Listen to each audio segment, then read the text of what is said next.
কিন্তু শর্ত দুইটা। কয়টা শর্ত? দুইটা। একটা হচ্ছে ইমানের সহিত রোজা রাখা লাগবে, 2 নাম্বার সওয়াবের আশায় রোজা পালন করা লাগবে। যদি ইমান হারা হয়ে থাকে কেউ এবং সওয়াববিহীন লৌকিকতা, লোক দেখানো বা রোজা না রাখলে সমাজের মানুষ কি বলবে, আত্মীয় স্বজন কি বলবে, এরকম চিন্তা করে যদি কোনো মানুষ রোজা পালন করে, তাহলে এই হাদিসের কথা অনুযায়ী বোঝা যায় তার রোজার সামান্য পরিমাণেও কোনো মূল্য নাই। এজন্য হাদিসের মূল বক্তব্য হলো ঈমানাও ওয়া ইহতিসাবান।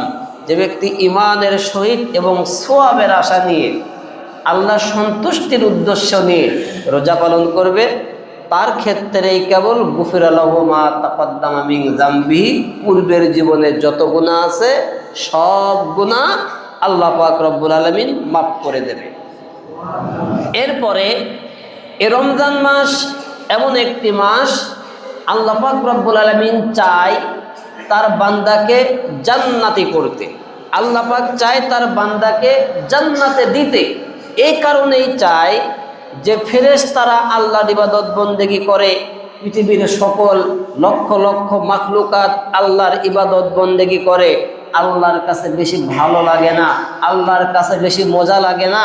আল্লাহ পাক চাইলেন আমি পৃথিবীতে এমন একটি জাতি তৈরি করব, যেই জাতি পাপ করবে, গুনাহ করবে, আবার তাৎক্ষণিকভাবেই বুঝবে যে আমি পাপ করেছি, গুনাহ করেছি, ভুল হয়ে গেছে, আমার কাছে এসে সাজদা অবনত হয়ে যে চোখের পানি ফেলে দিয়ে আমার কাছে কাঁদবে, আবার কিছু সময় শয়তানের ধোঁকায় পড়ে আবার অপরাধ করবে, আবার আমার কাছে মাপ চাবে। আল্লাহ পাক বান্দার এই খেলাটা দেখবে আর আনন্দ অনুভব করবে। এই জন্যই মূলত আল্লাহ সকল মাখলুকাতের উপরে মানুষকে শ্রেষ্ঠত্ব দিয়ে মানব জাতিকে পৃথিবীতে পাঠালেন। জবান ছেড়ে কোন সুবহানাল্লাহ। পাখি, পাখপাখালি, অন্যান্য সৃষ্টি জীব, ফেরেশতা, জিন যারা আছে, এই সমস্ত সৃষ্টিকুল, যেমন ফেরেশতা বা পশু পাখি, তাদের কোনো বিবেক বুদ্ধি নাই, তাদের কাজ আল্লাহর ইবাদত বন্দেগী করা, ওরা সব সময় আল্লাহর তাসবিহ পাঠ করতে থাকে। কিন্তু বান্দার আল্লাহ স্বতন্ত্র চিন্তা দিয়েছেন, বান্দা চাইলে গুনাহও করতে পারে, বান্দা চাইলে ভালো কাজও করতে পারে। এই যে স্বতন্ত্র চিন্তা আল্লাহ বান্দাকে দিয়েছে, এরপরে আল্লাহ দেখতে চায় তার বান্দা কেমন ভাবে আল্লাহ সন্তুষ্টির জন্য আল্লাহর কাছে ফিরে আসে। এই জন্য বান্দাকে যখন সৃষ্টি করার চিন্তা ফিকির আল্লাহ করলেন, ফেরেশতারা বলল আল্লাহ এরা তো পৃথিবীতে যে মারামারি করবে, কাটাকাটি করবে, দাঙ্গা হাঙ্গামা করবে, এদেরকে পৃথিবীতে সৃষ্টি করার প্রয়োজন আছে কি? আল্লাহ বললেন ফেরেশতারা ইন্নী আ'লামু মা লা তা'লামুন। জবান ছেড়ে কয় আল্লাহু আকবার। আল্লাহ বললেন ইন্নী আ'লামু মা লা তা'লামুন, ফেরেশতারা আমি যা জানি তোমরা তা জানো না। আমার বান্দার চতুর্দিকে ধোঁকা থাকবে, চতুর্দিকে আমার বান্দার বিপদ থাকবে, ইবলিস শয়তান চতুর্দিক থেকে আমার বান্দাকে ধোঁকা দেবে, পরাস্ত করার চেষ্টা করবে। ডান দিক থেকে, বাম দিক থেকে, সামনের থেকে, পিছন দিক থেকে, চতুর্দিক থেকে ধোঁকা দেবে। এই ইবলিস শয়তানকে পরাজিত করে আমার বান্দা যখন আমার কাছে সাজদা অবনত হয়ে যাবে, তার পাপের জন্য, ভুলের জন্য যখন ক্ষমা চেয়ে সাজদা অবনত হয়ে যাবে, ও বান্দা, ফেরেশতারা তুমি জানো না আমার ওই বান্দার প্রতি আমার ভয় কতটুকু তৈরি হবে, আমার ওই বান্দা আমার প্রতি কতটুকু ভালোবাসা নিয়ে সাজদা অবনত হয়ে যাবে, আমার প্রতি কতটুকু ভালোবাসা নিয়ে আমার বান্দা আমার কাছে কান্নাকাটি করবে, তার অন্তরে কত আমার প্রতি ভালোবাসার ঢেউ খেলা শুরু হয়ে যাবে। ও ফেরেশতারা এই খবর তোমাদের জানা নাই। এই জন্য আল্লাহ পাক বলেছেন ইন্নী আ'লামু মা লা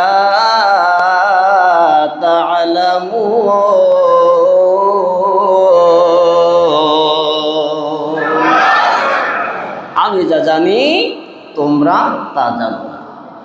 এই জন্য এই যে রমজান মাস যখন আগমন করে, আল্লাহ পাক রব্বুল আলামিন চায় তার বান্দাদেরকে মাফ করে দিতে, আল্লাহ পাক চায় তার বান্দাদেরকে জান্নাত দান করতে। এই জন্য হাদিসের বর্ণনা এসেছে, ইজা জাআ রমাদান, যখন রমজান মাস আগমন করে, ফুতিহাত আবওয়াবুল জান্নাহ, তখন জান্নাতের দরজাটা খুলে দেয়া হয়, ওয়াগুল্লিকাত আবওয়াবুন নার, এবং জাহান্নামের দরজা বন্ধ করে দেয়া হয়, ওয়াসুফিদাতিশ শায়াতিন,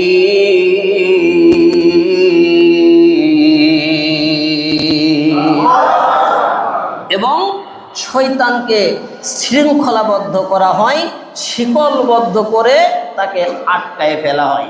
হাদিসটি আরেকবার আপনাদের সামনে তুলে ধরতেছে, ভালো করে খেয়াল করেন। আল্লাহ বলতেছেন তার রসুলের মাধ্যমে যে যখন রমজান মাস আগমন করে আমি জান্নাতের দরজা খুলে দেই, জাহান্নামকে বন্ধ করে দেই, আর শয়তানকে বেঁধে ফেলি। তাহলে জাহান্নাম বন্ধ, যেহেতু জাহান্নাম বন্ধ, বান্দা তো জাহান্নামে যাওয়ার সুযোগ নাই।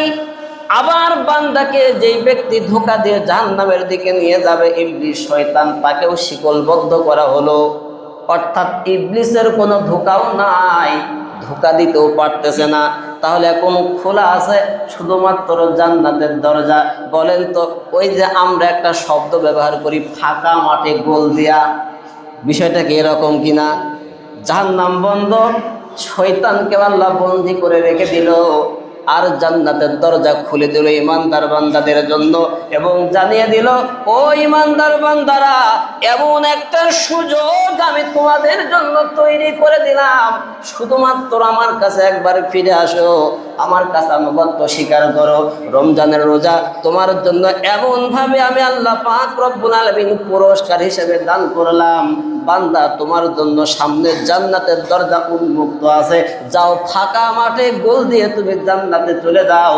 ইবলিসের বাপেরও ক্ষমতা নাই তোমারে ধোঁকা দিয়ে আটকায় দেবে। সুবহানাল্লাহ বলতে পারলেন না? কি খুশি হতে পারেন নাই মনে হয়? হ্যাঁ, ইবলিস শয়তান বন্দী আছে, কিন্তু মানুষ শয়তান তার বন্দী নাই। সে কি বন্দী আছে? সে বন্দী নাই, বরং রোজার মাসে ওরা আরো ছাড়া পায় বেশি। এই জন্য যত সিন্ডিকেট তৈরি করা, খাদ্যপণ্যের উপরে ভেজাল মিশানো, সব চলে কোন মাসে? রমজান আসলে পরেই বেশি চলে। আমরা বাঙালি মানুষ, এটাই বুঝতে হবে। তো আমার ভাইরা, আল্লাহ পাক রব্বুল আলামিন এখানে ইমানদার বান্দাদের জন্য যেই অফুরন্ত একটি নিয়ামতের কথা বলতেছেন, যে ওই ইমানদার বান্দারা, তোমরা কি চাও জান্নাতে যেতে? তাহলে শুনে রাখো, আমি জান্নাতের দরজা খুলে দিয়েছি, যাও তুমি দৌড়াও জান্নাতে যাওয়ার জন্য। একটু নেক আমল যদি তুমি করতে পারো, এই রমজান মাস এমন পদ্ধতিতে আমি আল্লাহ সেটাকে বর্ধিত করে দেই। আল্লাহ বলতেছেন তার রাসূলের মাধ্যমে, হাদিসের মধ্যে এসেছে, কুল্লু আমালিন ইবনু আদামা ইউযাফুল হাসানাতু বিআশরি আমসালিহা ইলা 700 দিফিন। রাসূলুল্লাহ বলতেছেন, বনি আদমের প্রত্যেকটা নেক আমলকে আল্লাহ পাক রব্বুল আলামিন বিআশরি আমসালিহা ইলা 700 দিফিন, 10 গুণ থেকে আমি আল্লাহ 700 গুণ পর্যন্ত বৃদ্ধি করে দেই। জবান ছেড়ে কোন সুবহানাল্লাহ। তাহলে খেয়াল করেন, এবার আল্লাহ বললেন, এই রমজান মাসে বান্দা যা ইবাদত বন্দেগী করবে, এই প্রত্যেকটা ইবাদতকে আমি 10 গুণ থেকে 700 গুণ পর্যন্ত বাড়াইয়ে দেব। নামাজ পড়ুক, অন্যান্য ইবাদত বন্দেগী, দান সাদকা, পরোপকার, যত ভালো ভালো কর্ম পৃথিবীর জমিনে আছে, এই ভালো কাজগুলো বান্দা যখন করবে, আল্লাহ বলতেছে কুল্লু আমালিন ইবনু আদম, এই সব আমলগুলো বনি আদমের নিজের জন্য, সম্পূর্ণ সওয়াব তার নিজের জন্য। অর্থাৎ এইগুলা তার আমল নামায় মিজানের পাল্লায় ওজন দেয়া হবে। এই কথা বলার পরে আল্লাহ পাক রব্বুল আলামিন এবার জানিয়েছে, as-sawmu li wa ana ajzi bihi,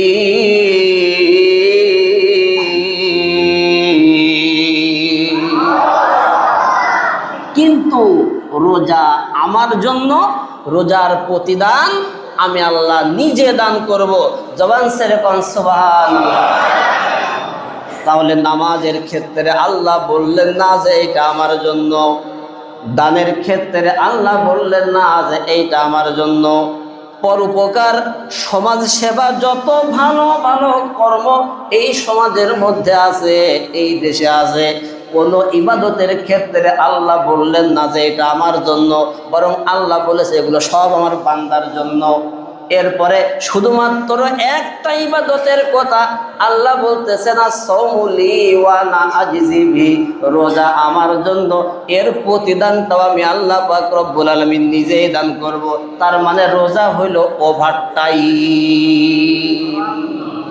একটা শ্রমিক যখন কাজ করে সকাল 8টা থেকে বিকাল 5টা পর্যন্ত, এটা তার পরিশ্রম করার নির্দিষ্ট টাইম, কাজের নির্দিষ্ট টাইম, এজন্য একটা বেতন আছে না? বলেন আছে না? কিন্তু যদি ওই বিকেল 5টার থেকে আবার 8টা পর্যন্ত ডিউটি করে, এটাকে ওভারটাইম বলে না? ওভারটাইমই তো বলে। এখন শ্রমের যে টাইম 8টা থেকে 5টা পর্যন্ত, এই টাইমের যে বেতন ঘন্টা প্রতি, ওই ওভারটাইমের বেতন তার ডবল না?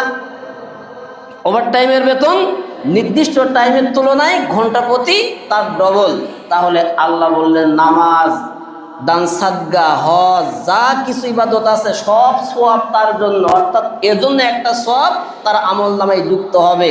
আর রোজা আমার জন্য, প্রতিদান আমি দিব, অর্থাৎ রোজা হলো ওভারটাইম। ওভারটাইম মানে কি? ডবল। মানে কি? ডবল।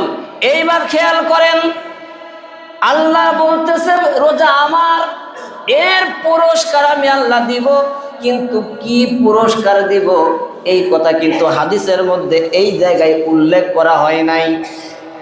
কি পুরস্কার আল্লাহ পাক রব্বুল আলামিন দেবে এ কথা কিন্তু হাদিসের মধ্যে উল্লেখ করা হয় নাই।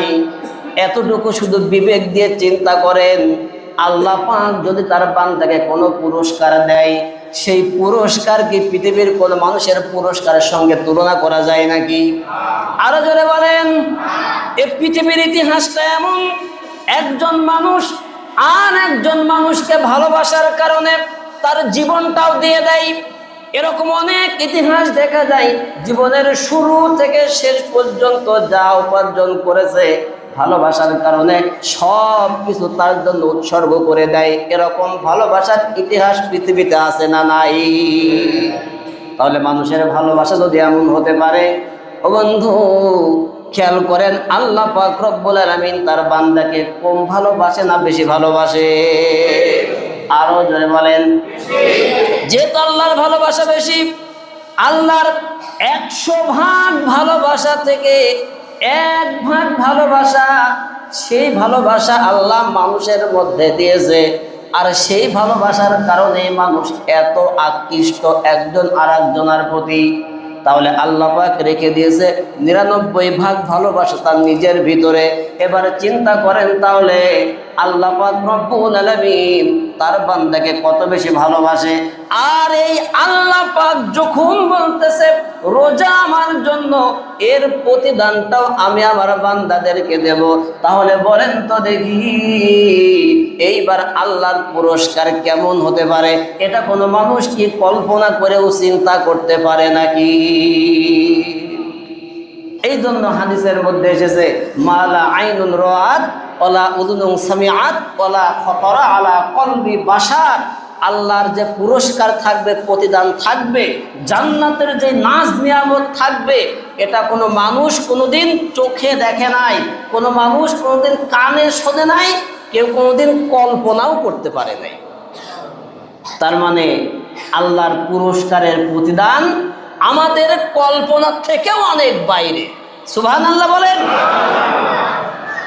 যে কথা আমরা চিন্তা করতে পারি না, কল্পনা করতে পারি না যে এরকম হতে পারে, এরকম হতে পারে, এরকম কল্পনাও অন্তরে আসতে পারে না, আল্লাহর পুরস্কারের মাত্রা এর থেকেও বেশি, এর থেকেও পাওয়ারফুল, এর থেকেও উত্তম। আর একবার বলেন সুবহানাল্লাহ।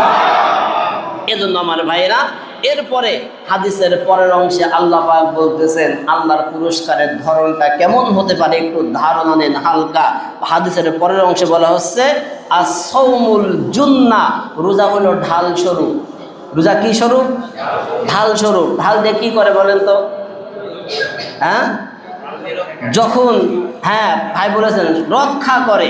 যখন দুই পক্ষ মারামারি হয়, গ্যাঞ্জাম তৈরি হয়, এই মারামারির সময় প্রতিপক্ষ যখন আক্রমণ করে ঢাল দিয়ে কি করে, নিজেকে রক্ষা করে, অর্থাৎ আক্রমণ ঠেকায় দেয়।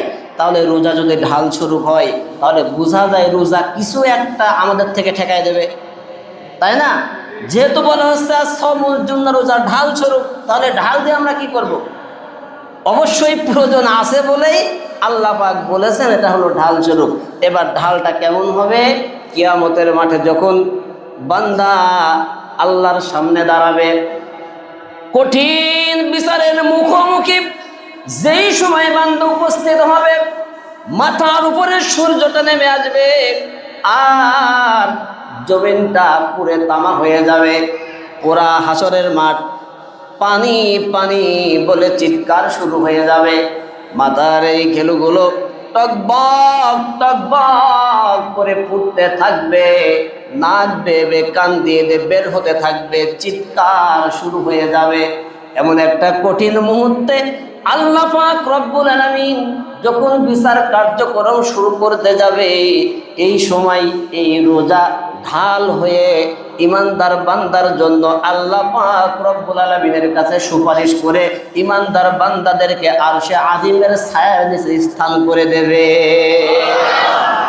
ওই সূর্যের আলো যেন ইমানদার বান্দার কোনো ক্ষতি করতে না পারে, এই জন্য এই রমজানের রোজা আল্লাহর কাছে সুপারিশ শুরু করে দেবে। তাহলে এবার বলেন তো রোজা রাখা দরকার আছে না নাই? আরো জোরে। ওই শুরুর একদিন আর শেষের একদিন রেখে এগো রোজাকে রাখো নাকি? কই রাখি, মানে আগাগোড়া রাখি। এখন ওই আগাগোড়া রোজা রাখলে কি চলবে? হ্যাঁ, এরকম আগাগোড়া রোজা রাখালো অনেকে আছে যে একেবারেই না রাখলে পরে লোকে আর কি বলবে, মুসলমানের নামের থেকে নাম কাটা পড়ে যাবে। এদের প্রথমে 2-3টা রাখে আর ওই শেষের দিকে 2-3টা রেখে আগাগোড়া রোজা রাখে। তো এই কায়দার রোজা যারা রাখে তারা নিছক মানুষকে প্রতারিত করতে চায়, আল্লাহর সঙ্গে প্রতারণা করতে চায়। কথা বলেন ঠিক কিনা? কথা বলেন ঠিক কিনা? একটি রোজার মূল্য কত, একটি রোজার মূল্য কত, এটা আপনি কল্পনাও করতে পারবেন না, কল্পনাও করতে পারবেন না। এজন্য হাদিসের পরের অংশে বলা হচ্ছে আসিয়ামু ওয়াল কুরআনু ইশফাআন লিল আবদি। ভালো করে শোনেন, আসিয়ামু ওয়াল কুরআনু ইশফাআন লিল আবদি। রোজা এবং কুরআন ইশফাআন লিল আবদি, বান্দার জন্য কিয়ামতের দিন আল্লাহর কাছে সুপারিশ করবে। ইয়াকুলু সিয়াম ইন্নী মানাতুহু তুআমা ওয়াশ-শাওয়াত বিন-নাহারি ফাশফিইনি ফিহি। রোজা আল্লাহ পাক রব্বুল আলামিনের কাছে বলবে, রব্বুল আলামিন আমি আপনার বান্দাকে দিনের বেলা সারাদিন খানাপিনা থেকে, তার জৈবিক চাহিদা থেকে ফিরাই রেখেছিলাম, ফাশফিইনি ফিহি, সুতরাং তার জন্য আপনি আমার সুপারিশ কবুল করুন। এরপর কোরআন বলবে ওয়াকুলুল কুরআন মানাতুহুন নাউম বিল্লাইলি ফাশফিনি ফিহি। রব্বুল আলামিন আপনার বান্দাকে আমি রাত জাগতে সাহায্য করেছিলাম, আমি তাকে রাত জেগে জেগে কোরআন করতে উদ্বুদ্ধ করেছিলাম, সুতরাং ফাশফিই ফিহি, তার জন্য আপনি আমার সুপারিশ কবুল করুন। অতঃপর হাদিসের বর্ণনায় এসেছে ফায়ুশাফাআন, আল্লাহ পাক রব্বুল আলামিন তাদের উভয়ের সুপারিশ কবুল করে নেবে। জবান ছেড়ে কোন সুবহানাল্লাহ। তাহলে এখান থেকে বোঝা যায় রোজা কিয়ামতের দিন আল্লাহর কাছে যদি রোজাদার ব্যক্তির জন্য সুপারিশ করে, আল্লাহ পাক তার সুপারিশ কবুল করে তাকে জান্নাত পর্যন্ত পৌঁছায় দিবে। জবান ছেড়ে বলা যাবে কি সুবহানাল্লাহ। এরপরে আরেকটা বিষয় আছে যে এই যে রোজা সুপারিশ করবে, কোন পদ্ধতিতে আপনি রোজা রাখলে, কিভাবে রোজা রাখলে এই রোজা কবুল হবে, সেইটা শোনা দরকার আছে না নাই? জানা দরকার আছে না নাই? আপনি রোজা রাখলেন, সকালবেলা খেয়েছেন আর ওই সন্ধ্যার সময় খাইলেন, এতটুকুই মনে করলেন রোজা মনে হয় কবুল হয়ে গেছে। না, শুধু না খেয়ে থাকলে রোজা কবুল হয় না। একটু ভালো করে খেয়াল করেন, রাসূল করিম সাল্লাল্লাহু আলাইহি সাল্লাম জানিয়েছে ফাইজা কানা ইয়াউমু সাওমি আহাদিকুম ফালা ইয়ারফুসু ওয়ালা ইয়াসখাব ফাইন সাব্বাহু হাদুন আও কাতালাহু ফালয়াকুল ইন্নী সাঈমুন। যে ব্যক্তি রোজা পালন করবে তার জন্য অবশ্যই করণীয় হলো সেজন্য রোজা রাখা অবস্থায় কাউকে গালিগালাজ না করে, ঝগড়া বিবাদ না করে, মারামারি কাটাকাটি এগুলা না করে। আর আমরা মনে হয় এগুলা খুব ভালোভাবে পালন করি, তাই না? রোজা রেখেছি ঠিক, কিন্তু মসজিদ থেকে বের হলে কে কার পিছনে কাটি মারবে জায়গা খুঁজে পায় না। যদি বলেন সুবহানাল্লাহ, আবার বলে সুবহানাল্লাহ। কি কায়দার পাবলিক! একটু ভালো করে খেয়াল করেন হাদিসের দিকে। রাসূলুল্লাহ বলতেছেন, ফাইজা কানা ইয়াউমু সাওমি আহাদিকুম, তোমাদের কেউ যদি রোজা পালন করে রাখে, ফালা ইয়ারফুস, সেজন্য ঝগড়া বিবাদ পাপাচার না করে, ওয়ালা ইয়াসখাব, এবং অন্যের সঙ্গে শোরগোল ঝগড়াঝাটি এইগুলা না করে। ফাইন সাব্বাহু আহাদুন, যদি কেউ তার সঙ্গে ঝগড়া করতে আসে, গ্যাঞ্জাম করতে আসে, আও কাতালাহু, অথবা মারামারি রক্তারক্তি এইগুলা করতে আসে, ফাল ইয়াকুল, সে যেন বলে ইন্নী সাইমুন, নিশ্চয় আমি রোজাদার। অর্থাৎ রোজাদার বলবে, ভাই আমি রোজা আছি, তোমার সাথে গ্যাঞ্জাম করা ঝগড়া বিবাদ করার সময় বা ইচ্ছা কোনোটাই আমার নাই। আপনি তো করবেনই না। কেউ যদি করতে আসে আপনার সঙ্গে ঝগড়া বিবাদ, কি বলবেন? ইন্নী সাইমুন, নিশ্চয় আমি রোজাদার। যদি কোনো ব্যক্তি এমনটা বলে, নিশ্চয় আমি রোজাদার, আমি তোমার সঙ্গে ঝগড়া করতে চাই না, আল্লাহর পক্ষ থেকে তার উপরে খাস রহমত নাজিল হবে, তাকে সাকিনা নাজিল করবে, তাকে ধৈর্য নাজিল করবে। জবান ছেড়ে কোন সুবহানাল্লাহ। এরপরে যদি কোনো মানুষ এমনটা করে, আল্লাহ পাক রব্বুল আলামিন বলতেছেন, মাল্লাম ইয়াদা কাওলা যুর ওয়ালা আমালা বিহি ফালাইসা লিল্লাহি হাজাতান ফি আইয়াদা তুআমুহু ওয়া শারাবা, রাওয়াহুল বুখারী। বুখারীর হাদিস। রাসূল কারীম সাল্লাল্লাহু আলাইহি সাল্লাম বলেছেন, আল্লাহ পাক রব্বুল আলামিন বলেন, মাল্লাম ইয়াদা কাওলা যুর, যে ব্যক্তি রোজা রাখার পরেও মিথ্যা কথা বলে, ওয়ালা আমালা বিহি, এবং খারাপ অশ্লীল পাপাচার কাজগুলো করে বেড়ায়, ফালাইসা লিল্লাহি হাজাতান ফি আইয়াদা তুআমুহু ওয়া শারাবা, ওই ব্যক্তির ওই সকাল থেকে সন্ধ্যা পর্যন্ত না খেয়ে থাকার মধ্যে কোনো ফায়দা নাই। তাহলে এখান থেকে বোঝা যায়, সেহরি খেলাম আর ইফতার খেলাম এইটার নাম রোজা না। আপনি সারাদিন না খেয়ে আছেন, উপোস আছেন, এইটার নাম রোজা না। রোজার প্রকৃত অর্থ হচ্ছে লাআল্লাকুম তাত্তাকুন, আশা করা যায় তোমরা মুত্তাকি হবে। রোজার প্রকৃত অর্থ হলো বান্দাকে মুত্তাকি তৈরি করা, ঈমানদার তৈরি করা, তাকওয়াবান অর্জিত হওয়া। সুতরাং যদি রোজাদার আমি দাবি করি, ঈমানদার যদি আমি দাবি করি, তাকওয়াবান ব্যক্তি যদি আমি দাবি করি, এই হাদিসের মধ্যে যেই কথা বলা হচ্ছে, মিথ্যা বলা যাবে না, কাউকে ক্ষতি করা যাবে না, চুগলখড়ি করা যাবে না, মুনাফিকি করা যাবে না, কোনো মানুষের ক্ষতি করার চিন্তা ফিকির মাথার মধ্যে আনা যাবে না, খাদ্যের মধ্যে ভেজাল দেওয়া যাবে না, খাবার সিন্ডিকেট তৈরি করে খাবার আটকাই দিয়ে খাবারের দাম বৃদ্ধি করে দেওয়া যাবে না, খাবারের মধ্যে ভেজাল দেওয়া যাবে না। কিন্তু দুঃখের বিষয় হলেও সত্য, এটা বাংলাদেশ, এই দেশের মানুষ আমরা যারা আছি, আমরা যারা ব্যবসায়ী আছি, রোজার মাসে খাদ্যের দাম বেশি করে নেওয়ার জন্য খাদ্য সিন্ডিকেট তৈরি করে আটকায় দেয়। কথা বলেন ঠিক কিনা? এরপরে রোজা রেখে মাথায় একটা টুপি দিয়ে ও আগে আগে যা দোকান খোলে, যে আগে আগে দোকান খুলতে পারলে একটু বেশি বিক্রি করা যাবে, টুপি মাথায় দিয়ে পাঞ্জাবি পরে খাবারের ভিতরে ভেজাল মিশিয়ে, ভেজাল মিশ্রিত খাবার বলে এক নাম্বার, কোনো ভেজাল নাই বলে সেই খাবার বিক্রি করে দেয়। এরকম ব্যবসায়ী আমাদের দেশে আছে না নাই? যদি কেউ থাকে, এখানে যদি কেউ থাকে, আমরা আশা করছি এখানে কেউ নাই, যদি কেউ থেকে থাকেন, আপনার উপরে আল্লাহর গজব, আল্লাহর লানত। আপনার সেহরি খাওয়া, ইফতার খাওয়া, সারাদিন না খেয়ে থাকার কোনোই প্রয়োজন নাই, কোনোই ফায়দা নাই। আপনার এই রোজা আপনার আসমান পর্যন্ত দূরের কথা, আপনার ঘরের ছাদের উপরে উঠবে না। কথা কি ক্লিয়ার বুঝতেছেন? যদি বুঝে থাকেন তাহলে এ পর্যন্তই শেষ। স্পষ্ট বক্তব্য, আল্লাহ আল্লাহ রসুলের স্পষ্ট বার্তা। যদি কোনো ব্যক্তি রোজা রেখে এরকম কাজ করে, মানুষকে ঠকায়, মিথ্যা কথা বলে, মানুষকে হয়রানি করে, ওর রোজার কোনো মূল্য নাই, কোনো ফায়দা নাই। সুতরাং আমরা আমাদের রোজাগুলো যদি চাই আল্লাহর দরবারে কবুল করাতে, আল্লাহর কাছে সম্মানিত বান্দা যদি আমরা হতে চাই, যদি আমরা তাকওয়া অর্জন করতে চাই রমজানের মাধ্যমে, তাহলে এই অপরাধগুলো থেকে আমাদেরকে ফিরে থাকতে হবে। যদি ফিরে থাকতে পারি তাহলে পারে আল্লাহ রসুল বলতেছে রোজাদারের জন্য বিশেষ দুইটা সময়, একটা হলো ইফতারের সময় আর একটা হলো হাসরের মাঠে আল্লাহর সামনে যখন দাঁড়াবে সেই সময়। ফারহাতানি ফারহাতুন ইনদা ফিতরি ওয়া ফারহাতুন ইনদা লিকাই রাব্বিহি, এই দুইটা সময় হলো বিশেষ সময়। এই সময়টা এমন একটা সময় যে লিসাইমি ইনদা ফিতরি দাওয়াতুন লা তুরাদ্দু, জবান ছেড়ে পান আল্লাহু আকবার। রোজাদার বান্দা ইফতার সামনে নিয়ে বসে যা দোয়া করবে আল্লাহর দরবারে একটা মিস হবে না, বন্দুকের গুলি মিস হতে পারে, কোন রোজাদার বান্দা আল্লাহর কাছে দোয়া করলে সেই দোয়া মিস হবে না।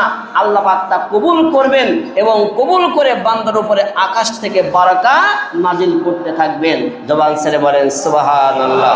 যতটুকু আমরা শুনলাম বুঝলাম, আল্লাহ পাক রব্বুল আলামিন আমাদের সবাইকে আমল করার তৌফিক দান করুন। আমা তৌফিক ইল্লা বিল্লাহ।